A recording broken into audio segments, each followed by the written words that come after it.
Over selling का कीड़ा है थोड़ा, लोगों को अभी भी निकल जाएगा वक्त के साथ, वो डंग अभी थोड़ी रहती है। आज के डेवलपर को क्या गवर्नमेंट सीरीज ले रही है या नहीं?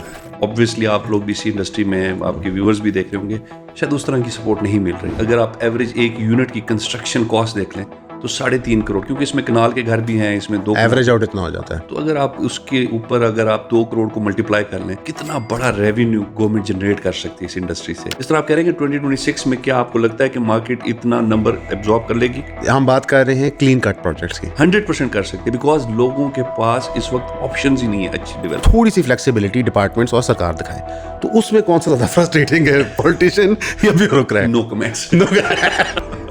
वो जो कहते हैं ना कि गंडासा लेके खड़ा हुआ है कोई दारा, तो वो नैब ही था। इतनी बड़ी मार्केट में फ्रॉड तो हो रहा होता है, तो नैब का क्या रोल है? कुछ भी हो जाए, नैब आ जाए, FI आ जाए, जब तक प्रोसेसेस गवर्नमेंट के जितने भी अथॉरिटीज़ हैं उनके प्रोसेसेस प्रॉपर तरीके से डिफाइन होंगे, इम्प्लीमेंट नहीं होंगे ना, तो ये चीज़ें नहीं रोक सकते आप। अब सिर्फ ये है कि गवर्नमेंट सिर्फ ये अनाउंस कर दे कि रियल स्टेट के जो इंडस्ट्री है वो ठीक है, हमारी ही है, हमारी ही है, कोपरा ही नहीं है, कोपरा ही नहीं है। बिस्मिल्लाहिर्रहमानिर्रहीम। अस्सलाम नाज़रीन, उम्मीद है आप खैरियत से होंगे। आज हमारे साथ एक हमारे दोस्त हैं, मोहसिन हैं, बड़े भाई हैं, पहले भी पॉडकास्ट पे आ चुके हैं। वो वैसे तो एक बहुत बड़े इदारे के लिए बहुत बड़े हाउसिंग प्रोजेक्ट को लीड कर रहे हैं, एतिहाद टाउन, लेकिन उनको हमने इस हैसियत में नहीं बुलाया।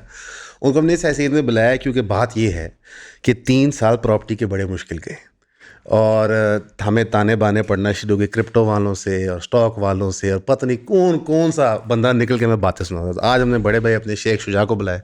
भाईजान क्या हाल है?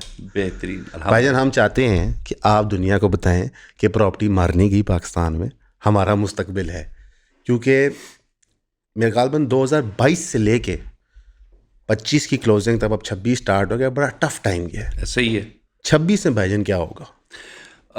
26 में जितने भी अप्रूव्ड प्रोजेक्ट्स हैं और जो डेवलप्ड प्रोजेक्ट्स हैं, जो प्लॉट बेच रहे हैं, एक्चुअल में फाइल नहीं बेच रहे, उनके लिए बहुत पोटेंशियल है इस मार्केट में। उसकी वजह ये है कि जिस तरह आपने कहा कि 22 से लेके 25 तक बुरे हालात रहे हैं पाकिस्तान की रियल स्टेट के, तो मेरे ख्याल में जो एक गैप आ चुका है और लोगों के पास जो सेविंग है, उनके पास कोई और अपॉर्चुनिटीज़ नहीं है पाकिस्तान में।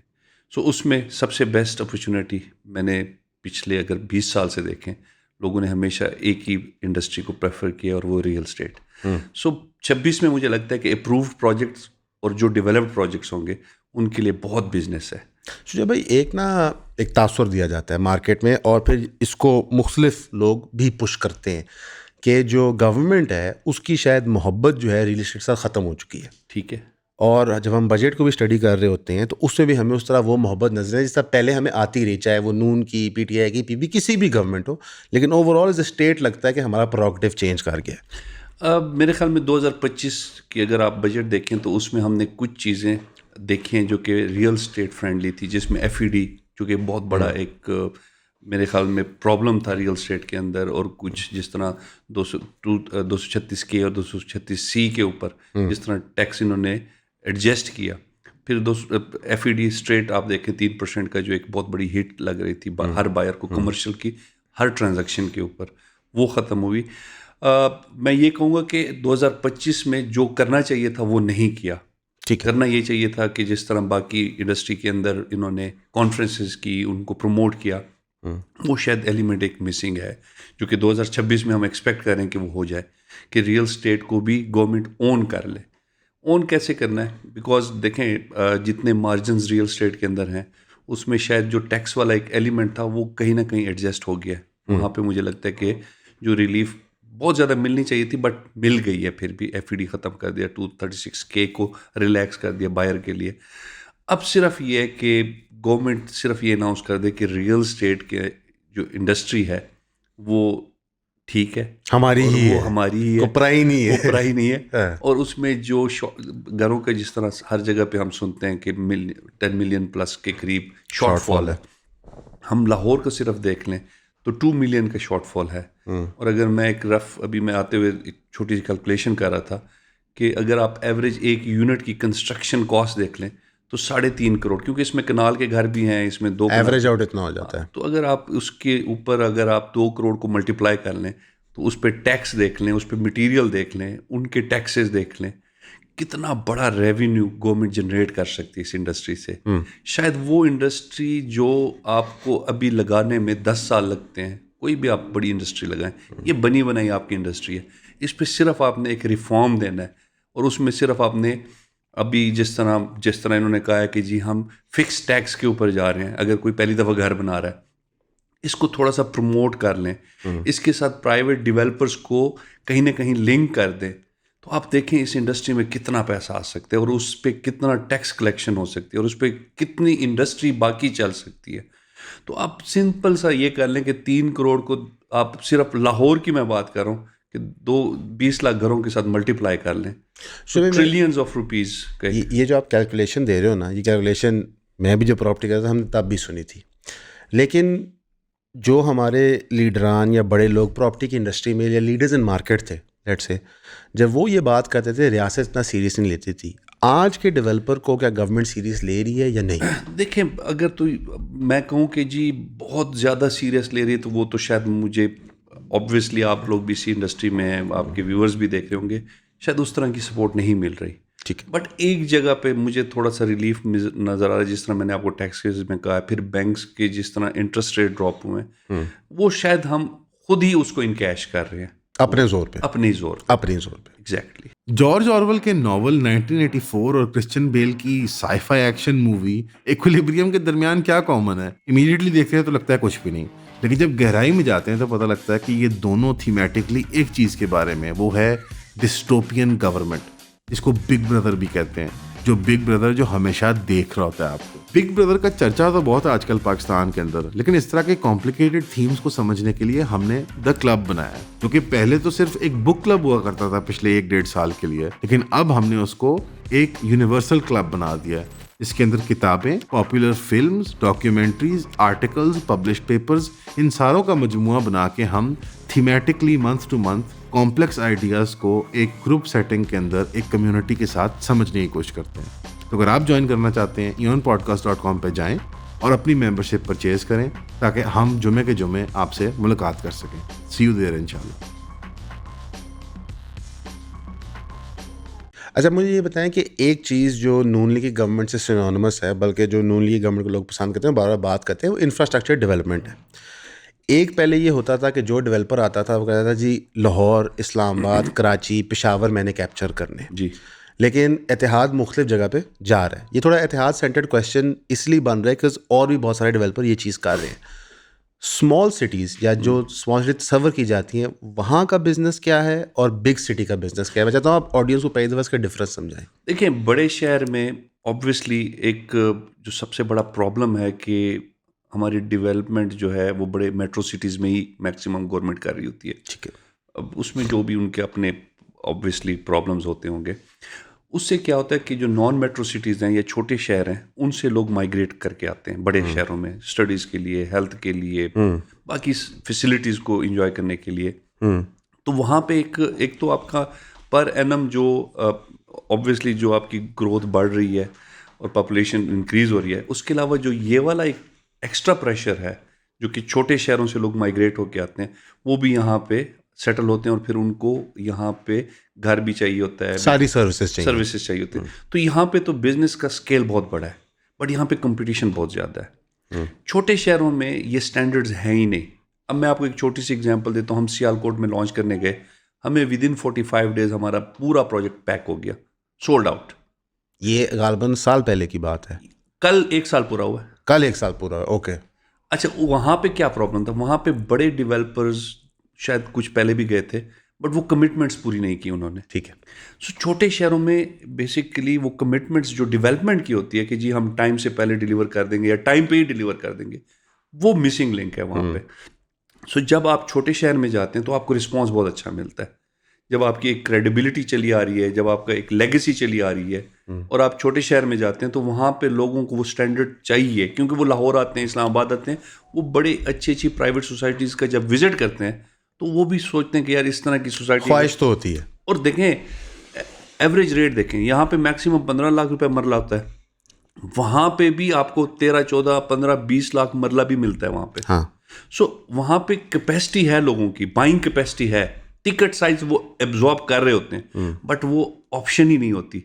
जिस तरह आप कह रहे हैं कि 2026 में क्या आपको लगता है कि मार्केट इतना नंबर एब्जॉर्ब कर लेगी? ऐसे 100% कर सकते हैं, बिकॉज लोगों के पास इस वक्त ऑप्शंस ही नहीं है अच्छी डेवलपर्स के। हम बात कर रहे हैं क्लीन कट प्रोजेक्ट्स की। Clean cut product. अच्छा, मेरा एक क्वेश्चन ये है कि जो प्रोजेक्ट्स हमारे जो एक आप समझें रवायत चल रही थी रियल एस्टेट में, ठीक है, वो रवायत अब काफ़ी हद तक केल कर दी गया है, चाहे वो फाइलों की हो, फाइलों की सट्टे की हो, या फिर फ्रॉड प्रोजेक्ट्स या फॉल्स प्रोजेक्ट्स की हो, या ओवर सेलिंग की। या ओवर सेलिंग का कीड़ा है थोड़ा लोगों को अभी भी, लेकिन निकल जाएगा वक्त के साथ, वो डंग अभी थोड़ी रहती है। लेकिन मेरा ये सवाल है कि जो नैब है उसका क्या रोल है इसमें? बिकॉज नैब मुझे याद है कि 17, 18, 19, 16 में बड़ी एक्टिव थी, प्रोएक्टिव थी, बल्कि सब कहते थे कि टू अग्रेसिव है। लेकिन पिछले 2-3 साल से नैब ने खामोशी सी इख्तियार की हुई है, और white collar crime in terms of real estate का हमारे पास जो एक सही आप समझें कि वो जो कहते हैं ना कि गंडासा लेके खड़ा हुआ है कोई इदारा, तो वो नैब ही था। तो क्या चीज़ प्रिवेंट करेगी लोगों को फ्रॉड में जाने के लिए? एक तो मार्केट सप्लाई है ना, लेकिन एट द सेम टाइम ज़ाहिर है इतनी बड़ी मार्केट में फ्रॉड तो हो रहा होता है, तो नैब का क्या रोल है इसमें? देखिए, मैं आपको बताऊं, कुछ भी हो जाए, नैब आ जाए, FI आ जाए, जब तक प्रोसेसेस गवर्नमेंट के जितनी भी अथॉरिटीज़ हैं उनके प्रोसेसेस प्रॉपर तरीके से डिफाइन होंगे, इम्प्लीमेंट नहीं होंगे ना, तो ये चीज़ें नहीं रोक सकते आप। ओके। उसकी वजह ये है कि देखें, आज आप LDA जिस तरह ओवर सेलिंग के ऊपर जो मैकेनिज्म बना रहा है कि आपके जितने भी अप्रूव प्लॉट है आपको सिक्योर पेपर मिल जाए, जिस तरह रूडा ने किया है इस तरह कि अगर आपके पास 1000 प्लॉट हैं आपकी अप्रूव्ड सोसाइटी में, जब आप मैप सबमिट करवा रहे होते हैं तो आपको 1000 सिक्योरिटी पेपर्स मिल जाएं जो कि कहीं और से प्रिंट ना हो सके, जो रूडा देती है, जो रूडा कर रही है, इम्प्लीमेंट हो गया। ये पूरे पंजाब में ये इम्प्लीमेंट होना है। सो इससे क्या होगा कि आप चाहते हुए भी आप ओवर सेलिंग नहीं कर सकते, बिकॉज आपके पास 1000 पेपर होगा, उसी पे आपने प्रिंट निकालना है और वही आपने कस्टमर को देना है। और कस्टमर वो जाके मुतलका डिपार्टमेंट से वेरीफाई करके तो ही है, वो डिपार्टमेंट से नहीं करेगा, ऑनलाइन आपके LDA की वेबसाइट पे वो अपना प्लॉट नंबर डालेगा, अपना ब्लॉक डालेगा, और उसके सामने आ जाएगा कि ये प्लॉट किसके नाम पे। ठीक है। जिस तरह हम गाड़ियों को वेरीफाई करते हैं इस तरह ही कि आप गाड़ी का नंबर डालते हैं, चेसेस नंबर डालते हैं, और आपको पता चल जाता है कि ये नंबर असद के नाम पे है या ये शुजा के नाम पे। क्लियर हो गई? सो ये एक छोटा सा एक प्रोसेस बन गया। अब इस प्रोसेस को अगर आप इंप्लीमेंट कर लें, आपकी ओवर सेलिंग खत्म हो जाएगी, आपको नैब की जरूरत ही नहीं है। सो नंबर 2, आप अनअप्रूव्ड प्रोसेस पे चले जाएं।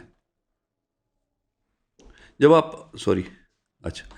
आप अनअप्रूव्ड प्रोसेस पे जाते हैं तो होता है क्या है कि जब आपका प्रोसेस इतना क्लियर हो कि जब आपके पास लैंड की जब आप रेवेन्यू डिपार्टमेंट में जाते हैं, सबसे पहले आपको लैंड की वेरिफिकेशन का लेटर मिलता है, फिर वो LDA में आप जाते हैं, फिर आप अप्रूव। ये सारी चीज़ें अगर आपको एक सिस्टम के थ्रू ऑनलाइन सारी सर्विसेज मिल जाएं और ह्यूमन इंटरेक्शन आपकी ख़त्म हो जाए, तो सर कोई भी बंदा बगैर अप्रूवल के लॉन्च करेगा ही नहीं। सो ये 2 चीज़ें ऐसी हैं जिससे मैं आपको बता दूं कि कोई भी और अथॉरिटी या ऑर्गेनाइजेशन आके आपको रोकने की ज़रूरत ही नहीं पड़ेगी। ठीक है। तो मेरे ख्याल में जब तक आपके प्रोसेसेस प्रॉपर तरीके से डिफाइन ना हो के इम्प्लीमेंट ना हो जाए, आप चाहे 3-4 और इदारे सर पे बिठा दे, डंडा ले आए, फ्रॉड होते रहेंगे। सो मैं हमेशा ये कहता हूँ कि जी अपने प्रोसेसेस और उनको फॉलो करने के ऊपर स्ट्रिक्टनेस लेके आए, आपके सारे फ्रॉड ख़त्म हो जाएंगे। और हम ये चीज़ एक्सपेक्ट करें इंशाल्लाह कि ये जून से पहले कुछ प्रोसेस यहाँ पे इम्प्लीमेंट हो जाएंगे। अच्छा, ये तो है बैक एंड की चीज़ें कि लाइक जब आप प्रोजेक्ट कंसीव करते हैं, बनाते हैं, करते हैं, जो प्रोजेक्ट के अंदर एक कम्युनिटी होती है, उसके बारे में क्या विजन होना चाहिए एक डेवलपर का? देखिए, मैं अगर ऑनेस्टली बताऊं, अगर आप एक प्रोजेक्ट लॉन्च करते हैं तो आप कैसी कम्युनिटी चाहते हैं वहाँ पे रहे? हम जैसी चाहते हैं वो तो बेसिकली पढ़ी लिखी हो, लॉ को फॉलो करती हो, अपनी जो उस सोसाइटी के अपने जो रूल्स हैं उसको फॉलो करते हो। आप इतिहाद टाउन फेज़ 1 का विजिट करें, आपको नज़र आएगा कि वहाँ पे लोग रात को बच्चों के साथ वॉक कर रहे होते हैं, फैमिलीज। हमें ऐसी कम्युनिटी ही सूट करती है जो कि उस पूरे एरिया में वो पढ़ी लिखी कम्युनिटी होती है, वहाँ पे उनको पूरी फैसिलिटीज़ मिल रही होती हैं और वो उस एरिया को एंजॉय कर रहे होते हैं।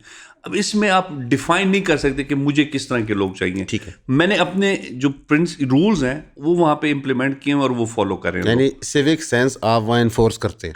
100% करते हैं। ठीक है। हमें पता है कि किन लोगों को किस टाइम किस एरिया में, हमने वहाँ पे अंडर 18 जो है बगैर लाइसेंस का कोई बच्चा स्कूटी तक नहीं चला सकता, अगर पकड़ा जाता है उस पर फाइन होता है।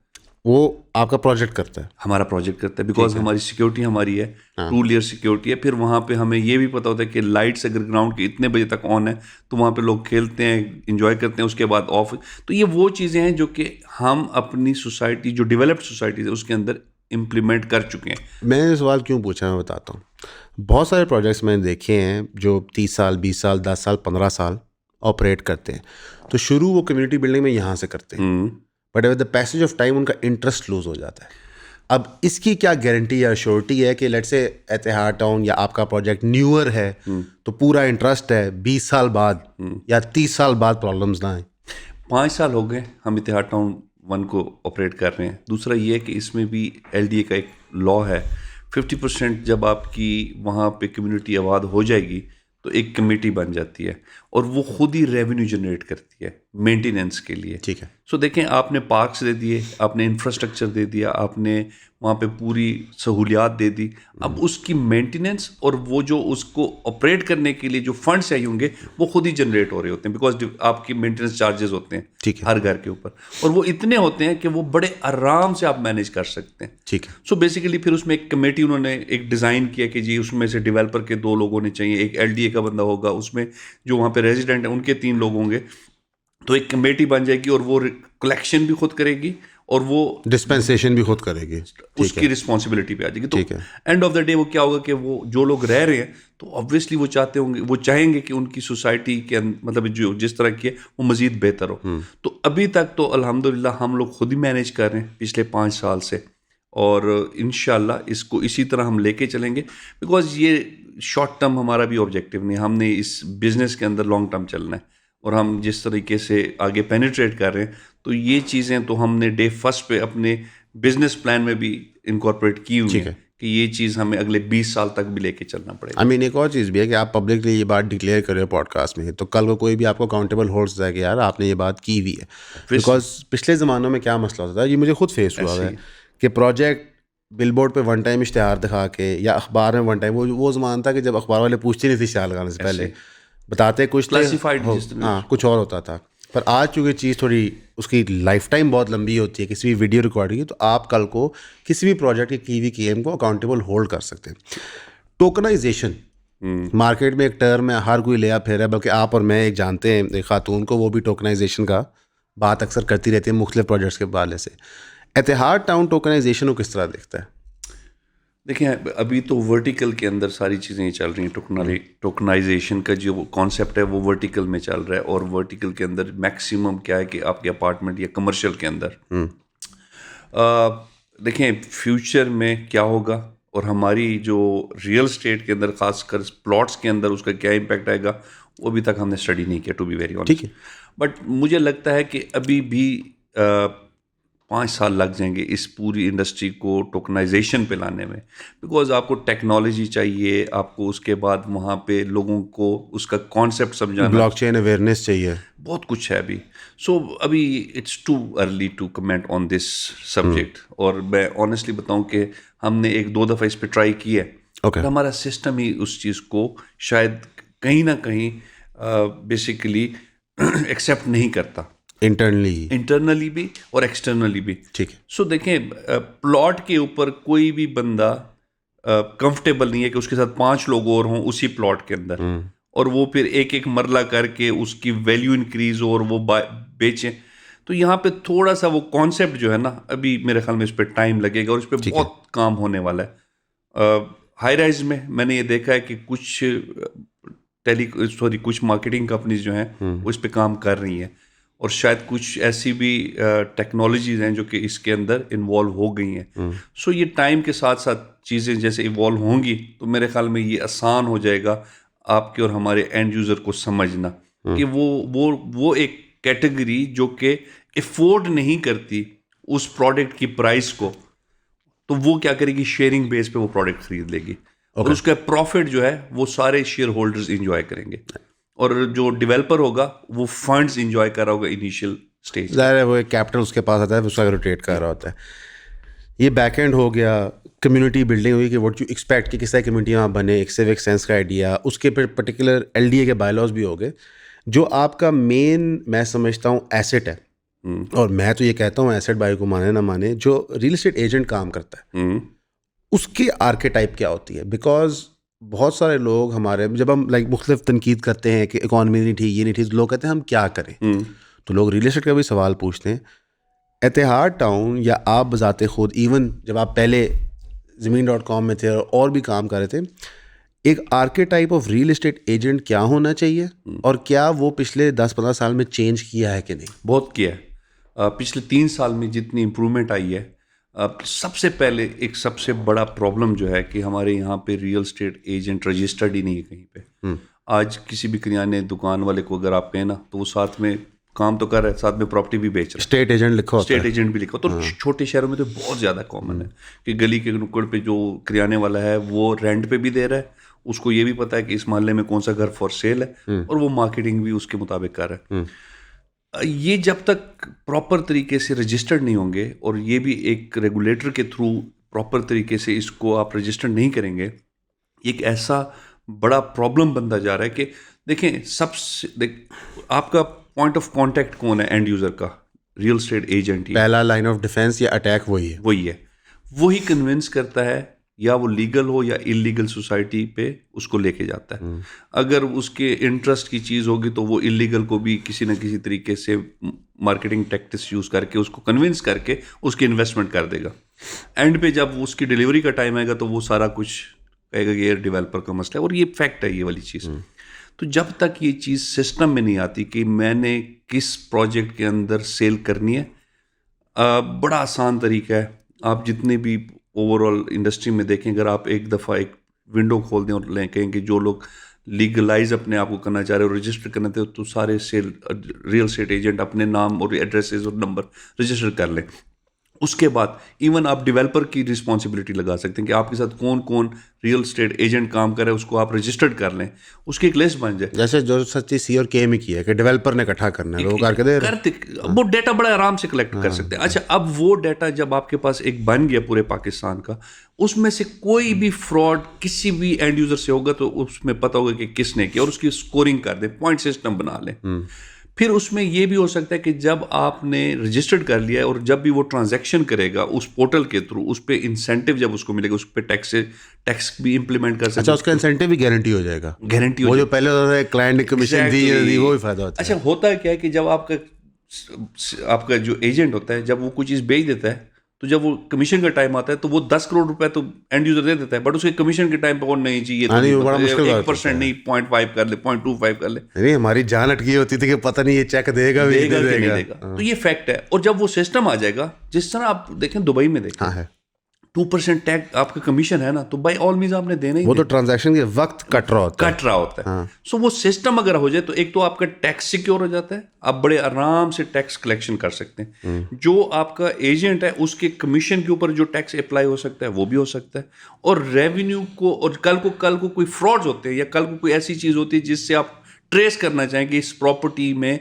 किसने एंड यूज़र को यहाँ पे लेके आया, तो वो सारी आपके पास एक पूरी की पूरी ट्रेल बन जाती है, चेन बन जाती है।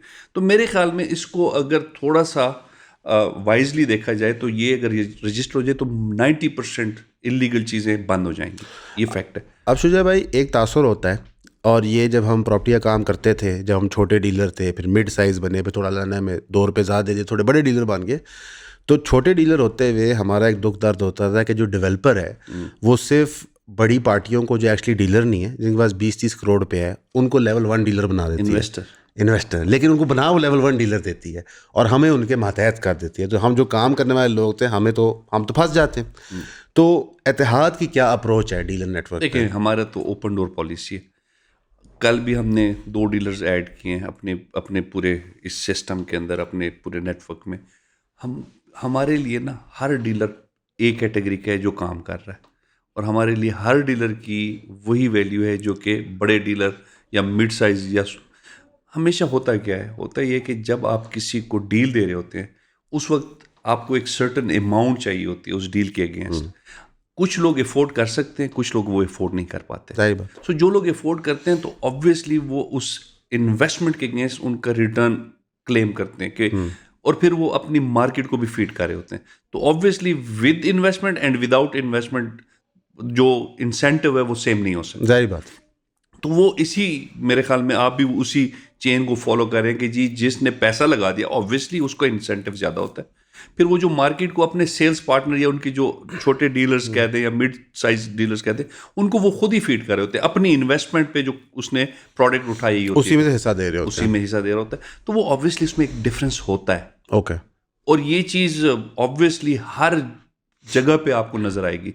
बट अल्हम्दुलिल्लाह काफ़ी अरसे से हम बिल्कुल, एक तो हमारा तो डे फर्स्ट से ये था कि जी जो लोग आपके साथ काम करें, जो उनका राइट बनता है उसको 100% आप दें, और हम उसी को फॉलो करते हैं।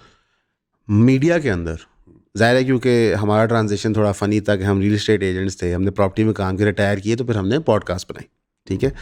लेकिन जब हमने पॉडकास्ट बनाई और मुख्तलिफ मीडिया लोगों से मिलना शुरू हुए तो वो रियल एस्टेट को ऐसे देते थे जैसे खुदा ना खास्ता कोई हम कोई पता नहीं यजूज मजूज हैं या कहाँ से उठ के हैं, डीलर आ गया, डीलर आ गए हैं, रियल एस्टेट वाला बंदा। हालांकि बहुत सारे मीडिया वाले लोगों को पता चला कि डीलर ही हम ठीक थे, ठीक है। लेकिन मेरा ये सवाल है कि जो पूरा स्टिग्मा है हमारे पूरे प्रोफेशन, चाहे वो डेवलपर साइड हो, चाहे डीलर साइड हो, चाहे कंस्ट्रक्शन की साइड पे हो, ये स्टिग्मा हम कैसे रिमूव करें? बिकॉज आज भी सन 2026 के अंदर लोग by choice come property dealer बनते हैं, बाय लैक ऑफ ऑप्शन ज़्यादा बनते हैं। इट्स नॉट लाइक कि बच्चे रोज़ रात को सोचते हैं कि जनाब हमने प्रॉपर्टी डीलर बनना है, पहले से बेहतर हो गया लेकिन उस तरह नहीं है। ये स्टिग्मा कैसे रिमूव? देखिए मैं इससे थोड़ा सा डिसएग्री करता हूँ। इस वक्त ज़्यादातर लोग बाय चॉइस रियल एस्टेट में आ रहे हैं। अच्छा, मैं अपनी एग्जांपल दूंगा। मैंने 22 साल मल्टीनेशनल कंपनीज में काम किया, बाय चॉइस रियल एस्टेट में आया। बहुत से लोग हमारे पास जो फ्रेश ग्रेजुएट्स आते हैं बाय चॉइस आ रहे होते हैं, यंग लोग आ रहे हैं। यस, और बहुत अच्छा काम करते हैं। उसकी वजह है, देखिए अब रियल एस्टेट जो है ना सोशल मीडिया के साथ लिंक हो गया, टेक्नोलॉजीज के साथ लिंक होता जा रहा है, प्रॉप टैक्स आ रहे हैं। सो क्या है कि लोगों की अट्रैक्शन और जो लोगों की इंटरेस्ट है वो जो स्पेशली जो फ्रेश ग्रेजुएट्स हैं उनके लिए वो बड़ा अट्रैक्शन। अच्छा, फिर इसके अंदर इंसेंटिव इनकम भी बहुत अच्छी है, इसके अंदर ग्रोथ अपॉर्चुनिटीज़ भी बहुत ज़्यादा है। सबसे बढ़ के लोगों के लिए अपॉर्चुनिटीज़ हैं इसके अंदर। मैं बहुत से लोगों को जानता हूँ कि 3-3 साल बाद अपने अपने प्रोजेक्ट शुरू कर दिए उन्होंने, मेहनत करते हैं। एक बंदा है जो कि एक मल्टीनेशनल में काम करता है और वो बहुत मेहनत करता है, वो सुबह 9 से लेकर रात 9 बजे तक काम करता है। उसकी इनकम और उसकी ग्रोथ पिछले 2 सालों में देखें, और जो रियल एस्टेट में जिस बंदे ने प्रोफेशनली परफॉर्म किया है और इन्हीं 2 चीज़ों के ऊपर के टाइम पे काम, मतलब मैक्सिमम काम किया मेहनत से, और अपने जो प्रिंसिपल्स हैं रूल्स हैं उसको फॉलो किया, उसकी ग्रोथ देखें 100 टाइम ज़्यादा हुई होगी। बहुत से रियल एस्टेट एजेंट जो पढ़े लिखे एजेंट्स हैं उन्होंने पिछले 2 सालों में अपना पोर्टफोलियो चेंज किया है कि वो पहले डीलर थे अब वो बिल्डर्स बन गए। देखिए इस इंडस्ट्री में इतना पोटेंशियल है कि मेरे ख्याल में अगर आप इसको बाकी इंडस्ट्री से कंपेयर करें तो शायद कोई इसके नज़दीक भी नहीं लग सकता। नहीं शुजैब भाई, यहाँ पे एक जो बहस बनती है जो लोग करते भी हैं वो ये है कि सबको प्रॉपर्टी के काम में लगा के हमने मुल्क की मईशत को तबाह कर दिया। आपकी मुल्क की मईशत को बेहतर करने के लिए आपके पास चॉइस क्या है? इंडस्ट्री लगा सकते हैं आप। आज के दिन में आपकी इकोनॉमी में आज आपको मैं कहता हूँ आपके पास 2 अरब हैं, आप लगाएं इंडस्ट्री, फिर आप compete करें बाकी मुल्कों के साथ। आपके पास एनर्जी क्राइसिस है, रेट चेक करें, आपके पास अप्रूवल्स के प्रोसेसेस चेक करें। देखिए रियल एस्टेट वो चीज़ है जो अगले 5 साल में जब तक आप बाकी इंडस्ट्री पे फोकस करें ये आपको सपोर्ट कर रही है, ये पहिया चलाती रहेगी, ये पहिया चला रही है। सो इसमें इतना पोटेंशियल है। और ये बिजनेस दुबई किस चीज़ पे खड़ा हुआ है? आपके रियल एस्टेट पे ही खड़ा है। आप पिछले साल की ट्रांजैक्शंस देखें, उन्होंने डाटा सिक्योर किया हुआ है, वो डाटा के ऊपर बोलते हैं।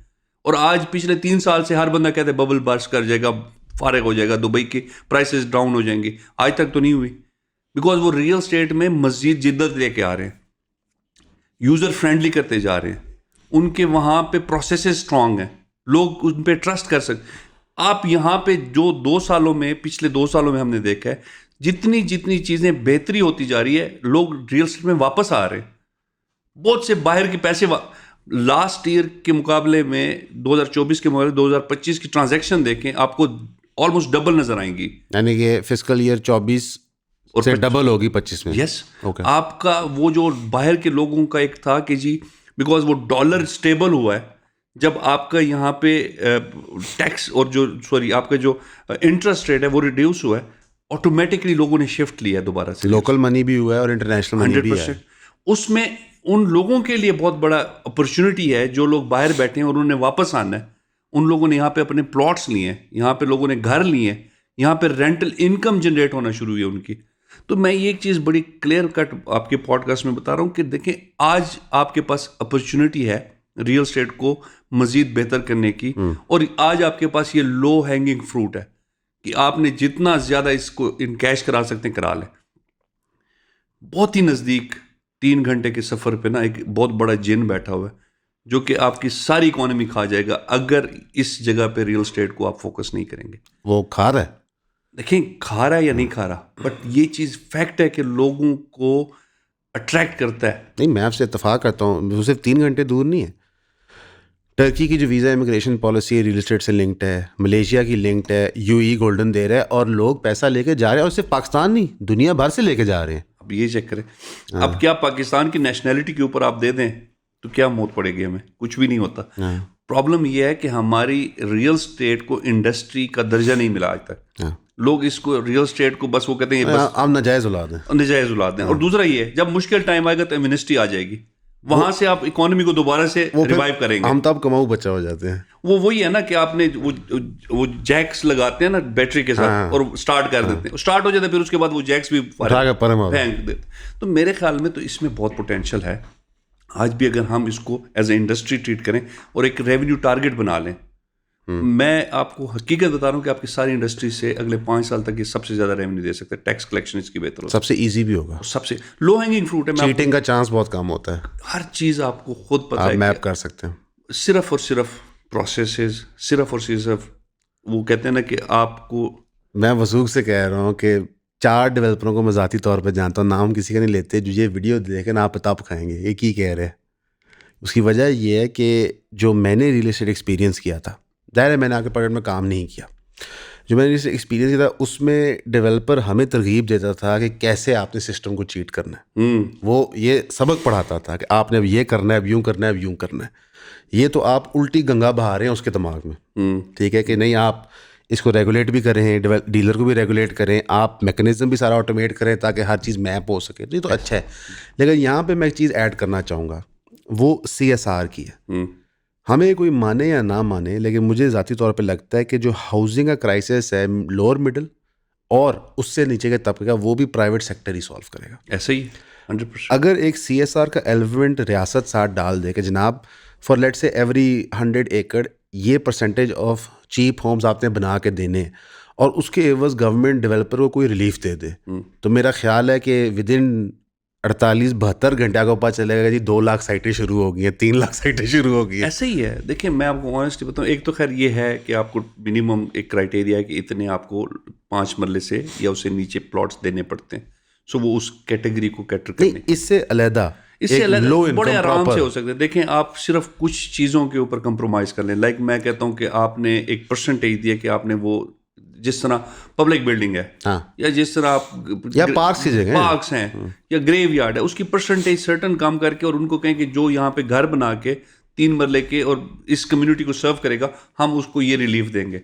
सर इतना पोटेंशियल है और इतने डेवलपर्स हैं जो कि शायद पूरा ब्लॉक्स बनाने के लिए तैयार। हाँ, और उस पर आपकी क्या है, आपकी पूरी सारी इंडस्ट्री 70 की 70 इंडस्ट्रीज चलना शुरू हो जाती है। इस तरह तो ये करने को देखें आप और मैं टेबल पे बैठे ना, 10 आइडियाज हैं जो कि अभी हमें 5 मिनट लगेंगे, 5 मिनट लगेंगे।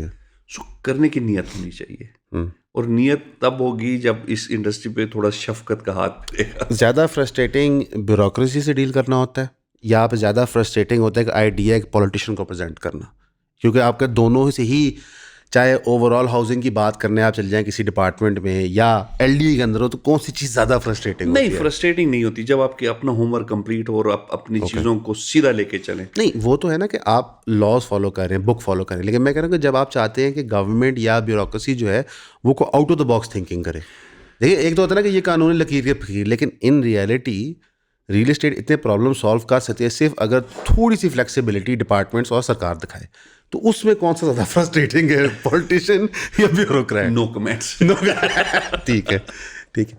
मुझे जब ये बताना कि हमने देखा कि एक राइज ऑफ मार्केटिंग कंपनीज हुई, फिर ज़ाहिर है मार्केट श्रिंक हुई, तो सारे बंद होना शुरू हुए, और प्रॉपर्टी के दफ्तर मर्ज होना शुरू है। हाँ, ऐसे बल्कि हमारे 3 दोस्त थे, वो अब एक बिल्कुल दफ्तर एक फ्लोर पे आ गए, 3 फ्लोर पे से एक पे आ गए और तीनों ने फ्लोर अपने टेबल्स लगा दी। करना शुरू कर दिया।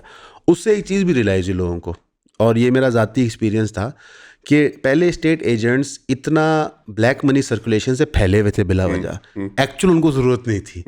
वो जब अपने एक्चुअल साइजेस पे आए तो वो ज़्यादा कंफर्टेबल हो गए। और जो एक आर्टिफिशियल बलून था ना लाहौर के अंदर, के जनाब कहते हैं कि 10 लाख डीलर बैठा हुआ है, वो अपने एक्चुअल नंबर पे आ गया। नहीं, मैं कहूँगा कि ये शायद थोड़ा सा आपकी स्टेटमेंट्स में डिसएग्री इसलिए करूँगा। देखें, अभी भी बहुत बड़ा इसमें ना गैप है। प्रॉब्लम ये है कि आपके पास सप्लाई कम है, आपके पास डेवलपर नहीं है नीट माल की नीट। मैं 100% देखें, दूसरी सेगमेंट की तो मैं बात ही नहीं कर सकता। ठीक है, अगर आप मुझे आज बैठ के सिर्फ 4 डेवलपर बता दें जो कि मार्केट को फीड कर रहे हो और उनको रिस्पांस ना मिल रहा हो, ऐसा कोई डेवलपर ही आपके मतलब आपको 2 से ज़्यादा आपके पास कोई नंबर ही नहीं होगा शायद। सो बात ये कि जब मार्केट के अंदर चीज़ें, जब भी आपने अच्छा डेवलपर जो अपनी नीड एंड क्लीन इन्वेंट्री लेके आएगा ना, सर यकीन जाने जो सालों में बिकती थी चीज़ें ना महीनों में, दिनों में बिकना शुरू हो गई हैं।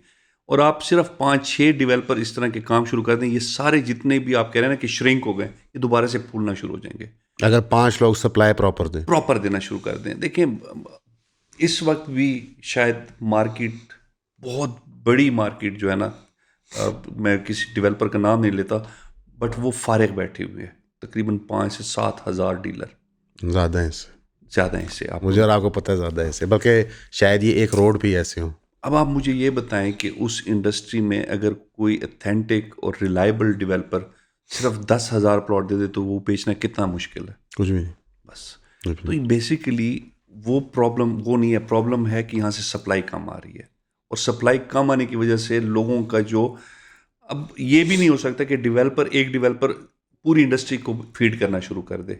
वो इतना बड़ा मसल भी मैथमेटिकली पॉसिबल नहीं होता, क्योंकि जितना बड़े स्केल का, आप देखें, मैं आपको हकीकत बताऊं, 5 से 6 हज़ार से बड़े स्केल का प्रोजेक्ट ना कभी भी टाइमली डिलीवर नहीं हो सकता, और उसका रेट कभी भी स्टेबल नहीं हो सकता, क्योंकि आप प्राइमरी सेल करते जाएंगे।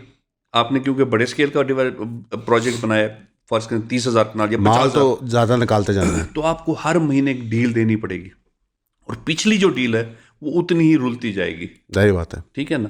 तो एंड यूजर क्या होगा, वो कहेगा यार मैं ये नई डील क्यों ना ले लूं, और हर दफा नई डील में आपको नई अट्रैक्शन डालनी पड़ती है, जो भी इम्पॉसिबल हो जाता है कि 12 महीने में 12 कौन से नए फनकारियां कर सकते हो।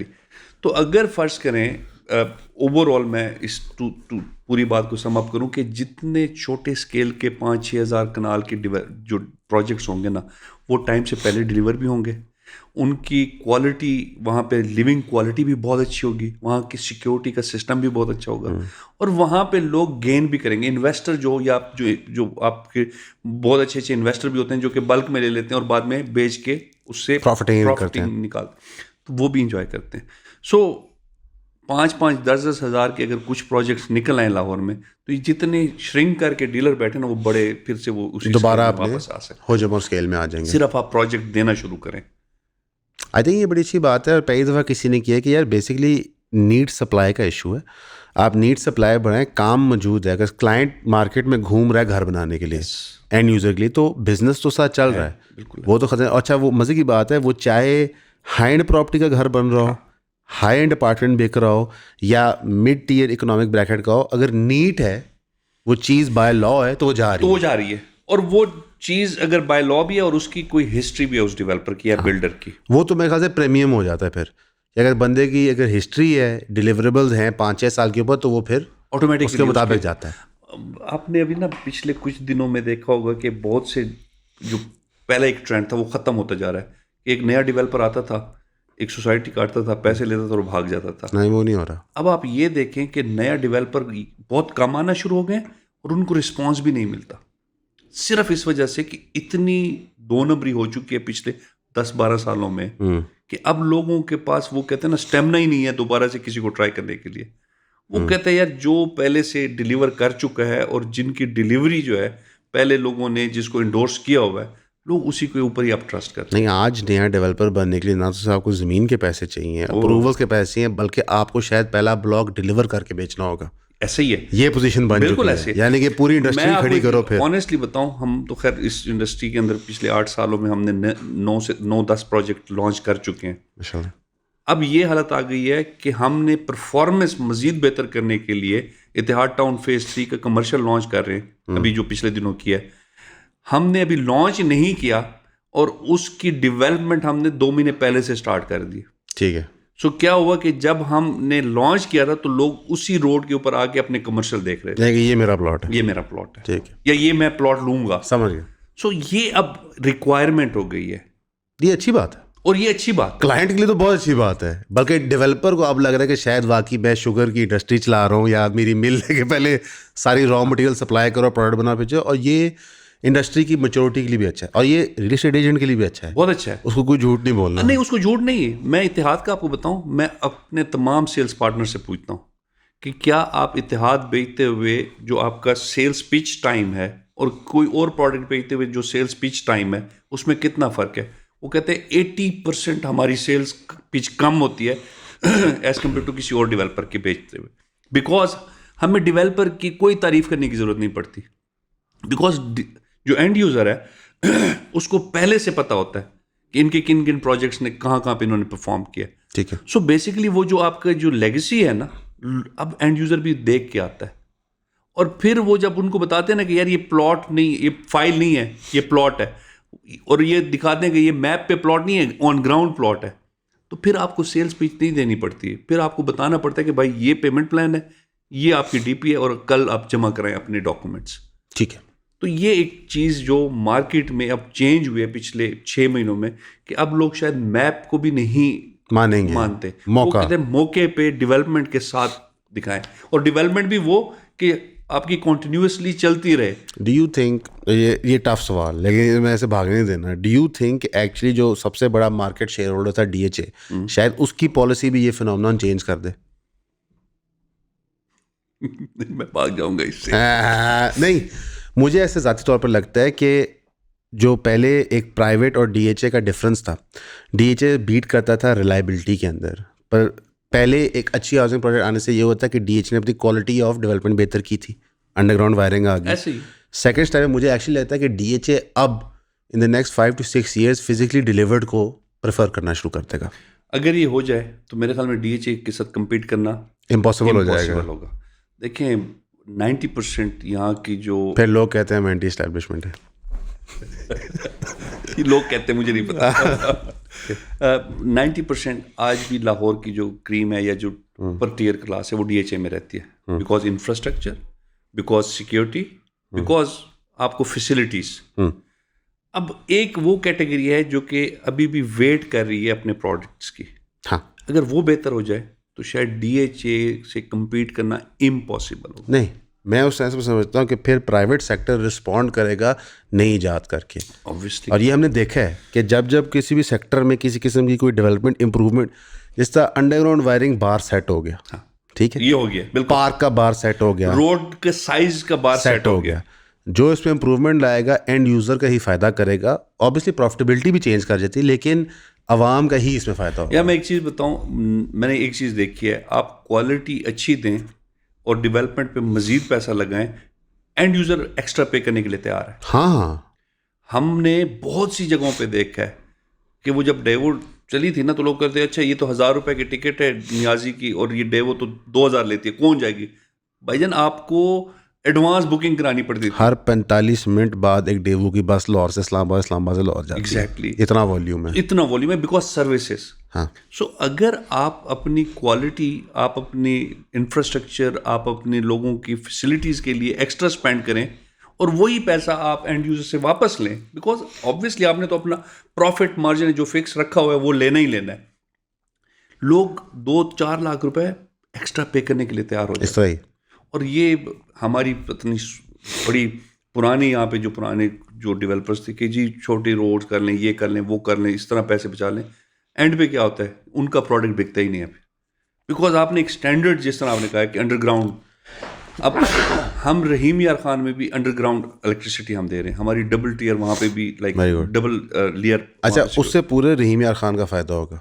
वो स्टैंडर्ड सेट सिर्फ अकेले आपके प्रोजेक्ट का नहीं, वो पूरे इलाके का फायदा हो जाता है उसमें। 100% सियालकोट में देख लें। सो ये जो चीज़ें हैं ना, ये ओवरऑल आपकी उस शहर की जो प्रोफाइलिंग है उसको भी बेहतर करती है। क्योंकि लोग फिर आपको कंपेयर कर रहे होते हैं कि यार अच्छा रहीम यार खान अगर इतिहाद गार्डन ये स्टैंडर्ड दे रहे हैं तो चलो यार इसको नहीं तो इसका 19-20 में कम से कम कुछ चीज़ बना दो, तो क्या होता है उस लोगों के लिए भलाई हो जाती है। 10-20 नहीं रहता, फिर 18-20 ही होता है। ऐसे ही है, फिर वो इतना मार्जिन लोग नहीं देते आपको और लोग पे करने के लिए तैयार हैं। हाँ, तो ये तो सिंपल सी एक्चुअली एक चीज़ ना, बहुत सारे लोग जो प्रॉपर्टी की नहीं तो ये समझते नहीं है कि आज भी जो हमारा मेजॉरिटी ऑफ क्लाइंट होता है ना रिलेशन, वो एंड यूज़र होता है, और उसका जो वन टाइम अपना घर बनाने की फैसिनेशन है उस पर उसने पूरी जान मारी होती है। ऐसे ही है तो उससे ज्यादती नहीं होनी चाहिए, सर, उसके साथ प्यार ही होना चाहिए, उसको एक्स्ट्रा चीज़ें देनी चाहिए मौके के ऊपर। पूरी जिंदगी की उसकी जमा पूंजी होती है।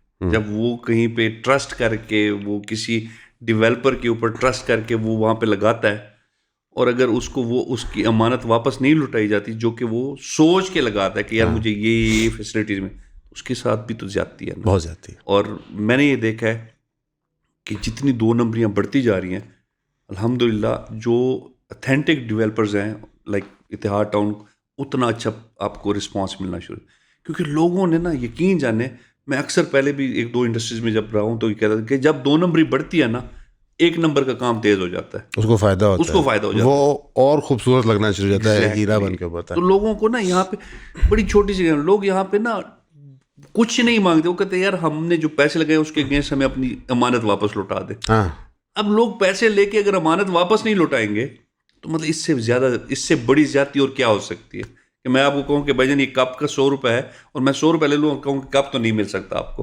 नहीं, मार्केट में नॉर्मल ये हो गया था कि हम कहते थे एज खुद स्टेट एजेंट्स कि दुआ करो ये चीज़ दे दे, वो तू है छड़ के कप टुटा है कि तू ले ले जी चीज़ आ रही है। मुझे खुद याद है कि ऐसे प्रोजेक्ट्स की पंचायतों में मैं बैठा हुआ हूँ जहाँ पे हम खुद दाते थे दोस्तों को, यार अगर मिसाल किसी का करोड़ है ना, 40 दे रहा है, ले ले ये ले ले फौरी ले ले। नहीं तो एक और भी तो था ना कि अगर ये चीज आपको मिल रही है ना और आपने पैसे दिए और ये नहीं मिल रही, तो यार उधर ले लो, एडजस्ट कर लो, 10 किलोमीटर दूर कहीं और एडजस्ट कर ले लो। मतलब ये क्या, इससे बड़ी ज्यादती क्या हो सकती है। और बाय द वे ये इतनी कॉमन प्रैक्टिस थी कि किसी को ये प्रॉब्लम नहीं लगती, नॉर्मल क्लाइंट को भी नॉर्मल लगती थी, हमें भी नॉर्मल लगती है कि हम बैठे हैं ना, क्लाइंट का अच्छा इधर नहीं देगा डेवलपर तो वहां तो दे ही देगा ना, मैं कहता हाँ दे देगा। हाँ, ये बिल्कुल साइकोलॉजी बन गई थी ये, जो तो ओवर सेलिंग हो जाती थी। अच्छा यार ये वाला ब्लॉक तो खत्म हो गया, 10 किलोमीटर एक और जगह है, वहां पे हमारा बी ब्लॉक आ गया। सर एडजस्टमेंट का टोकन आएगा, थोड़ी 5 फाइलें मर्ज करके ना किसी किस्तों में एडजस्ट कर दोनों पैसे दे। अच्छा मैं ऑनेस्टली बताऊं, वो टाइम ऑलमोस्ट खत्म हो गया अल्हम्दुलिल्लाह। अब शुक्र अल्लाह का ये है कि लोग भी थोड़ा सा ना एजुकेटेड हैं और लोग भी थोड़ा सा रिसर्च करके आते हैं। बड़ा अरसे से हम लोगों को एजुकेट करते हैं कि यार जब भी प्रॉपर्टी लें एटलीस्ट थोड़ा सा स्टडी कर लिया करें, डेवलपर की हिस्ट्री देख लिया करें, उनके पास रिकॉर्ड देख लिया करें। मुझे लगता है कि लोग अब आहिस्ता आहिस्ता जितने फ्रॉड हो गए, लोग उस लेवल पे आ गए कि पहले लेने से पहले कुछ ना कुछ ड्यू डिलीजेंस कर लेते हैं। ये अच्छी बात है। तो उससे क्या हुआ है कि वो जो फ्रॉडियाँ हैं ना, उनकी दुकानें बंद होना शुरू हो गई। और अल्हम्दुलिल्लाह इसमें बहुत बड़ा क्रेडिट इत्तेहाद को जाता है कि जिस तरह लोगों को एजुकेट कर रहे हैं और जिस तरह के स्टैंडर्ड्स दे रहे हैं। तो मेरे ख्याल में यहाँ पे गिला है, ये गिला आपसे नहीं बनता, आपकी पीआर टीम से बनता है। ये चीज़ ना लोगों को पहुंच नहीं रही सही तरह, मुझे ऐसे लगता है। ये मेरा अपना ज़ाती मौक़िफ़ है, सलमान बैठा हुआ कैमरे के पीछे, मुझे लगता है कि इट्स नॉट कि सिर्फ एतिहाद का प्रोडक्ट देखें, आपके प्रोडक्ट की एक प्राइस पॉइंट है, वो सर्टेन ऑडियंस को बिक सकता है, लेकिन ये जो मैसेज है ये तो हर बंदा कंज्यूम करता है, बेशक वो अपने गाँव के अंदर भी ज़मीन ले रहा हो, चाइना कटिंग जिसको हम कहते थे। तो मुझे लगता है कि उस पर थोड़ा सा आप फोकस करें। मेरी पीआर टीम जितना लोगों को एजुकेट कर रही है, अच्छा, और जितना लोगों के साथ इंटरेक्ट कर रही है, और जितने पॉडकास्ट पे मुझे बिठा के लोगों को बहुत से जो डेवलपर हैं जो मुझे बुरा समझते हैं कि यार, मेरे ख्याल में शायद हम अपनी जो हमारी कंट्रीब्यूशन के जो कि वो कहते हैं ना शेयर बनता है, उससे शायद 10 टाइम ज़्यादा कर रहे हैं। अच्छा, और अल्हम्दुलिल्लाह मैं कह रहा हूँ कि ये हमें अल्लाह ताला की तरफ से हमारे ऊपर ब्लेसिंग है कि हम लोगों को एजुकेट कर रहे हैं, और जितनी लोगों को एजुकेट करते जा रहे हैं, एटलीस्ट हम समझते हैं कि बिजनेस मिलेगा ना मिले वो बात है, लेकिन एटलीस्ट लोगों की दुआएं लाजमी मिल रही है। तो ये क्रेडिट मेरी पीआर टीम को ही जाती है कि आज मैं आपके साथ बैठा हूँ, क्योंकि हम तो दूसरे को जानते नहीं। तो मैं यहाँ पे एक बात कहना चाहूँगा कि आप किसी प्रोजेक्ट में इन्वेस्ट करें ना करें, that's your personal choice, her cheese matter करती है। लेकिन इस पॉडकास्ट को एज ए एजुकेशनल एपिसोड देखें कि आप पूरे पाकिस्तान में कुछ भी लें, कहीं भी लें, किस तरह लें, तो कुछ असूल बांधें। शुजा भाई, टाइम देने का बहुत शुक्रिया। शुक्रिया आपका। ठीक है, मज़ा आता है उसका गपशप लगा के। लाइकवाइज। ठीक है, जज़ाकल्लाह। मज़ा आता है क्योंकि आपको इंडस्ट्री का पता है और आप इस पूरे प्रोसेस को देख चुके हैं और खुद कर चुके हैं। तो मज़ा इस चीज़ का आता है कि जब आप वो क्वेश्चन करते हैं कि शायद कोई उस लेवल तक सोचता ही नहीं है, बट वो आपके दिमाग में भी तो प्रैक्टिकल आप कर चुके होते हैं। Thank you so very much. Thank you Shuja भाई, अस्सलाम वालेकुम।